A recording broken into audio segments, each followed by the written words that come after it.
गणेश चतुर्थी भाद्रपद माह की शुक्ल पक्ष की चौथ गणेश चतुर्थी कहलाती है। पूजा विधि विधान।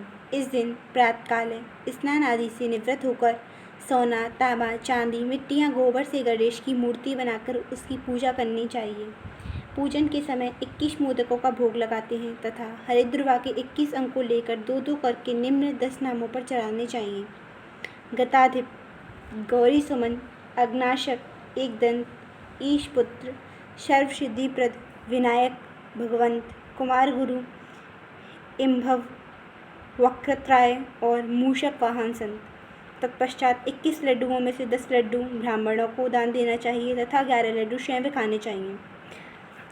एक बार भगवान शिव शंकर स्नान करने के लिए भोगवती नामक स्थान पर गए। उनके चले जाने के पश्चात पार्वती ने स्नान करते समय अपने महल से एक पुतला बनाकर संजीव कर दिया, जिसका नाम उन्होंने गणेश रखा। गणेश को द्वार पर बैठाया और कहा कि जब तक मैं स्नान करूं, किसी पुरुष को अंदर मत आने देना।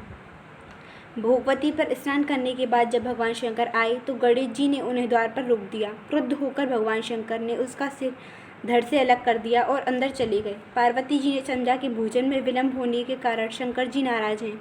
उन्होंने फौरन 2 थालियों में भोजन परोसकर शंकर जी को भोजन करने को बुलाया। शंकर जी ने 2 थाल देखकर पूछा, दूसरा थाल किसके लिए लगाया है? पार्वती जी बोली, दूसरा थाल पुत्र गणेश के लिए है, जो बाहर पहरा दे रहा है। यह सुनकर शंकर जी ने कहा, मैंने तो उसका सिर काट दिया है। यह सुनकर पार्वती जी बहुत दुखी हुई और प्रिय पुत्र गणेश को पुनः जीवित करने की प्रार्थना करने लगी।